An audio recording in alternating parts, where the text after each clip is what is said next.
Y magic mushroom എന്ന് ചോദിച്ചു കഴിഞ്ഞാൽ എന്തായിരിക്കും സെലക്ട് ചെയ്യാൻ റീസൺ? പടം കാണുന്നേ അതിവിടെ അതല്ല ഇക്കത് സെലക്ട് ചെയ്യാൻ റീസൺ എന്താണ് ഞാൻ ചെയ്യാൻ കാരണം നല്ല സ്ക്രിപ്റ്റ് ആയിരുന്നു എൻ്റെ പേരിൽ. പിന്നെ അതിന് എന്തെങ്കിലും ഒരു ഫ്രഷ്നെസ് ഫീൽ ചെയ്യുക എൻ്റെ പേരിൽ. സബ്ജക്റ്റിലൊരു നമ്മൾ പറയുമ്പോൾ ഞങ്ങൾ രണ്ടുപേരും കൂടി വരുമ്പോൾ അതിനകത്തുനിന്ന് ഹ്യൂമർ പ്രതീക്ഷിക്കുക. ആ ഹ്യൂമർ ഇല്ലെങ്കിൽ എന്താണെങ്കിലും ഈ സബ്ജക്റ്റ് എടുത്ത് ചെയ്യില്ല. തമാശകൾ ഇതിനകത്തുണ്ട്, പ്രതീക്ഷിക്കുന്ന തമാശകളുള്ള സിനിമയാണ്. അപ്പോൾ ആ തമാശ കൊടുക്കാൻ ബാധ്യസ്ഥരായിരുന്നു ഞങ്ങൾ. അതൊക്കെ ഉണ്ട്. കാണുമ്പോൾ ചിരിക്കാനുണ്ട്, എൻ്റർടൈൻ ചെയ്യാനുണ്ട്. ഒരു പക്ക എൻ്റർടൈനർ, ശരിക്കും ആ വേർഡാണ് ഉപയോഗിക്കാൻ പറ്റുള്ളൂ. ഇതിനകത്ത് കുറേ ഇമോഷണലി നമ്മൾ ഇത് ചെയ്യുന്ന സീക്വൻസ് ഉണ്ട്.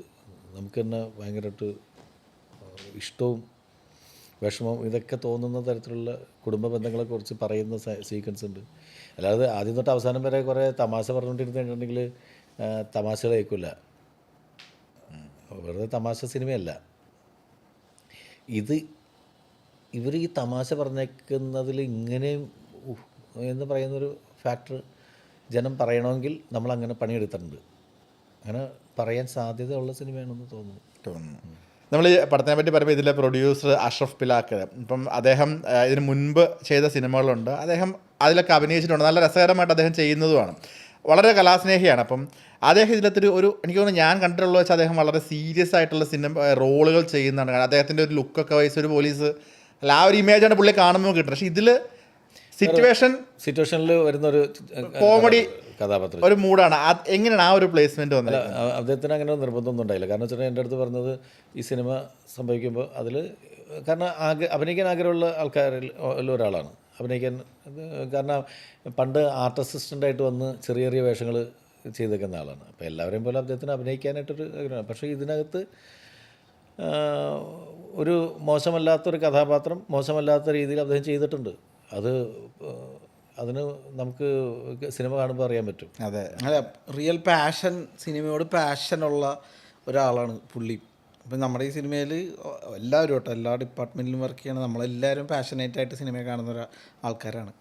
ഈ അഷറഫൊക്കെ അതിൻ്റെ പീക്കിൽ നിൽക്കുന്ന ഒരാളാണ്. കാരണം ആർട്ട് അസിസ്റ്റൻ്റായിട്ട് വർക്ക് ചെയ്ത് തുടങ്ങിയ ഒരാൾ സിനിമയുടെ പല മേഖലകളിലും ക്യാമറ അസിസ്റ്റൻ്റായിട്ട് വർക്ക് ചെയ്തിട്ടുണ്ട് പുള്ളി. കോസ്റ്റ്യൂം അസിസ്റ്റൻ്റായിട്ട് വർക്ക് ചെയ്ത്. എൻ്റെ അടുത്ത് പറഞ്ഞിട്ടുണ്ടോ, എൻ്റെ അടുത്ത് പറഞ്ഞു ബോസേ, നിങ്ങൾ പണ്ട് ഷാർജ ടു ഷാർജ എന്ന് പറഞ്ഞ സിനിമയിൽ അഭിനയിക്കുമ്പോൾ അന്ന് ജയറാമേട്ടൻ്റെ കൂടെ ബൈക്കിൻ്റെ ബാക്കിൽ കയറി പോകുന്നൊരു സീനുണ്ട് നിങ്ങൾ. ഞാൻ പറഞ്ഞാൽ ശരിയാണ്, ആലപ്പുഴ. ഞാനാണ് ആ ബൈക്കൊക്കെ തുടച്ച് വൃത്തിയാക്കി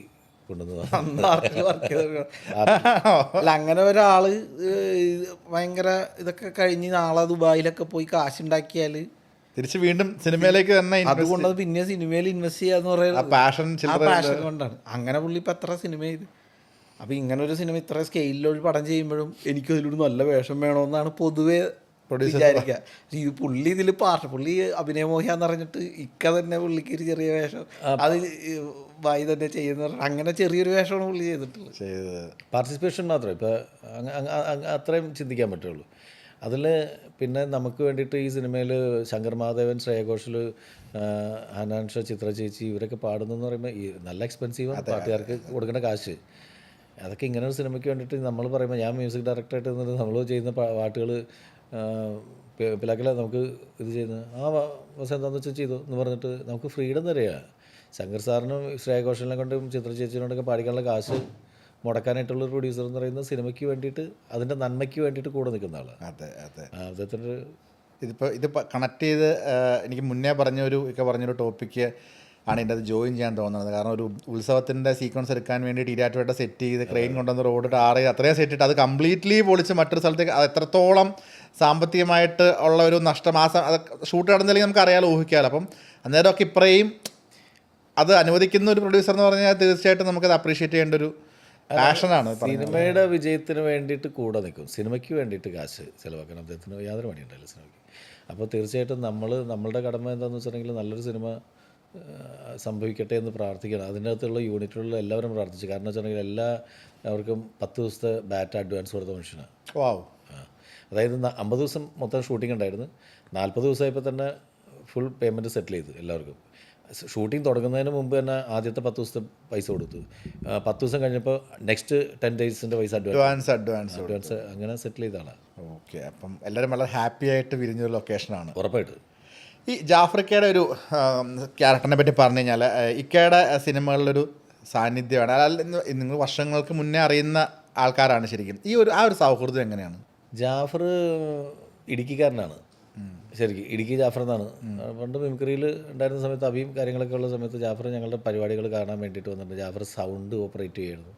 അന്ന് മിമിക്രി ആർട്ടിസ്റ്റ് അല്ല, അന്ന് വേറെ രസിക എന്ന് പറയുന്ന ട്രൂപ്പിൽ സൗണ്ട് ഓപ്പറേറ്ററായിട്ട് വന്ന് പിന്നെ ഇടയ്ക്ക് സ്കിറ്റ് കളിക്കാൻ കയറി. അങ്ങനെ വളരെ സ്റ്റെപ്പ് ബൈ സ്റ്റെപ്പായിട്ട് വന്ന് ഇന്നത്തെ നിലയിൽ ഏറ്റവും നല്ല ആക്ടേഴ്സിൽ ഒരാളായിട്ട്. ഇടയ്ക്ക് ജാഫറിന് വലിയൊരു പ്രോബ്ലമൊക്കെ വന്നു. ജാഫറിന് മറ്റേ മണിയുടെ മരണവുമായിട്ട് ബന്ധപ്പെട്ട് കണക്ട് ചെയ്തിട്ട് ചോദ്യം ചെയ്യലും കാര്യങ്ങളൊക്കെ ഉണ്ടായിരുന്നു. അപ്പോൾ അദ്ദേഹം സിനിമയിൽ നിന്ന് പരിപൂർണമായിട്ട് ഒഴിവാക്കപ്പെട്ടു. സ്റ്റേജ് ഷോകളിൽ നിന്ന് ഒഴിവാക്കപ്പെട്ടു. അങ്ങനെ ഒഴിവാക്കപ്പെട്ടു. അപ്പോൾ കാരണം നമുക്കറിയാം അങ്ങനെയുള്ളൊരു സൗഹൃദം. ഇപ്പോൾ മണി നമ്മുടെ ചങ്ക് സുഹൃത്താണ്. ഒരിക്കലും ജാഫറോ അല്ലെങ്കിൽ നമ്മളോ ആരെങ്കിലും മണിക്ക് വേണ്ടിയിട്ട് നമ്മൾ പ്രാർത്ഥിക്കാൻ മണിയുടെ കൂടെ നിൽക്കുകയല്ലാണ്ട് ഒരു ഉപദ്രവം വരുന്ന തരത്തിൽ ആരും ചിന്തിക്കുക പോലും ഇല്ല എന്നുള്ളത് എല്ലാവർക്കും ഫ്രണ്ട്സിനും അറിയാവുന്നതല്ലേ. അപ്പോൾ അങ്ങനെ ഒഴിവാക്കപ്പെടുന്ന സമയത്താണ് ഞങ്ങൾ കട്ടപ്പന ചെയ്ത സമയത്ത് കട്ടപ്പനയുടെ ഒരു വേഷനിൽ ജാഫറിനെ വിളിച്ചിട്ട് ഒരു ചെറിയ വേഷം. ജാഫറാണ് വിഷ്ണുവിൻ്റെ അടുത്ത് പറഞ്ഞത്, നീയാടവേ കട്ടപ്പനയിൽ ഋതിക് റോഷൻ എന്ന് പറയുന്നൊരു ഡയലോഗ്. പിന്നെ അയാൾ നല്ല ആക്ടറാണ്. അപ്പോൾ നമുക്ക് ഉപയോഗിക്കാൻ പറ്റുന്ന ഔദാര്യം കാണിക്കുന്നതല്ല നമ്മൾ. നമുക്ക് ആ കഥാപാത്രം നന്നാകാൻ വേണ്ടിയിട്ട് ജാഫർ ചെയ്താൽ നന്നായിരിക്കുന്നു എന്ന് പറഞ്ഞാൽ വിളിക്കുന്നതാണ്. അല്ലാണ്ട് ജാഫറിനെ രക്ഷിക്കാൻ വേണ്ടി ചെയ്യുന്ന ഒരു പരിപാടിയല്ലത്. അന്നും ഒന്നും സുഹൃത്തുക്കൾക്ക് വേണ്ടിയിട്ട് ഒരു നിൽക്കുന്ന ഒരു വ്യക്തിയാണല്ലേ നാദിർ ഷാ എന്ന് പറയുന്നത്. പണ്ടത്തെ ആണ് സലീമേട്ടനാണോ പറഞ്ഞ മറ്റേ നാദിർ ഷാ മറ്റേ നമ്മുടെ തുമ്പ പോലെയാണ്. തുമ്പ എവിടെ നിൽക്കും, തുമ്പയിൽ നിന്ന് റോക്കറ്റുകൾ മുകളിലേക്ക് പൊക്കൊണ്ടേയിരിക്കും എന്ന് പറഞ്ഞ പോലെ ഞാൻ മറ്റൊരു ഇൻ്റർവ്യൂവിൽ കേട്ടിട്ടുണ്ടായിരുന്നു. മറ്റേ എനിക്ക് നമ്മളുടെ തന്നെ ഇൻ്റർവ്യൂവിലാണെന്ന് തോന്നുന്നു, ജാഫ്രിക്കയ്ക്ക് സാമ്പത്തികമായിട്ട് കൊടുത്താൽ അത് ശരിയാവില്ല, അതിന് പകരം വേഷങ്ങൾ കൊടുത്ത്. അങ്ങനെയല്ല, അത് നമ്മൾ ആ സമയത്തൊരു ട്രിപ്പ് പോകണ്ടായിരുന്നു, അമേരിക്കൻ ഷോ. ആ ഷോയിൽ ജാഫറിനെ കൂടി ഉൾപ്പെടുത്താൻ വേണ്ടി ഞാൻ ശ്രമിച്ചു. അപ്പോൾ അതിന് വേണ്ടിയിട്ട് ഒരു അഡ്വാൻസ്. ജാഫർ ഭയങ്കര അഭിമാനിയാണ്, വെറുതെ കാശ് കൊണ്ടേ കൊടുത്താലൊന്നും മേടിക്കുന്നില്ല. അപ്പോൾ ഒരു ഷോവുമായിട്ട് ബന്ധപ്പെട്ട് പൈസ കൊടുക്കാൻ അവന് സാമ്പത്തികമായിട്ട് അത്ര അത്യാവശ്യമാണെന്ന് മനസ്സിലായപ്പോൾ ചെയ്യുന്നുള്ളൂ. അതൊക്കെ സൗഹൃദങ്ങളിൽ. ഇപ്പോൾ ഞാൻ പറയട്ടെ, എനിക്കൊരാവശ്യം വന്നാൽ എൻ്റെ സുഹൃത്തുക്കൾ സഹായിക്കുമെന്ന് ഞാൻ വിശ്വസിച്ചുകൊണ്ടിരിക്കുന്ന സമയത്ത്, പ്രതീക്ഷിക്കുന്ന സമയത്ത് തന്നെ സഹായിക്കുക മനസ്സ് തോന്നണം, അതല്ലാണ്ട് സുഹൃത്തല്ല. അപ്പോൾ പിന്നെ എപ്പോഴെപ്പോഴും പോയിട്ട് എനിക്ക് ജാഫറിനെ സഹായിച്ചുകൊണ്ടിരിക്കാൻ പറ്റില്ലല്ലോ. എപ്പോഴെങ്കിലൊക്കെ അല്ലെങ്കിൽ ജാഫറിനെ സഹായിക്കാൻ ഒരുപാട് സുഹൃത്തുക്കളുണ്ട്. എല്ലാവരും പല വിധത്തിൽ വിഷമിക്കുന്ന ആൾക്കാരുണ്ട്. എല്ലാവരും പോയി എപ്പോഴെപ്പോഴും നമുക്ക് സഹായിക്കാൻ പറ്റുന്നില്ല. പക്ഷേ ആവശ്യഘട്ടങ്ങളിൽ നമ്മളുടെ ഒരു ഫോൺ കോളോ ഒരു ഇത് വരുന്നതെന്ന് പറയുന്നത് എല്ലാവരും എക്സ്പെക്റ്റ് ചെയ്യുന്നതാണ്. അതിപ്പോൾ ഞാനായാലും നീയാണെങ്കിലും നമ്മൾ പ്രതീക്ഷിക്കും. തീർച്ചയായിട്ടും. അപ്പോൾ ആ സമയത്ത് ചെയ്യാൻ പറ്റുമെങ്കിൽ ചെയ്യുക, അത്രേ ഉള്ളൂ.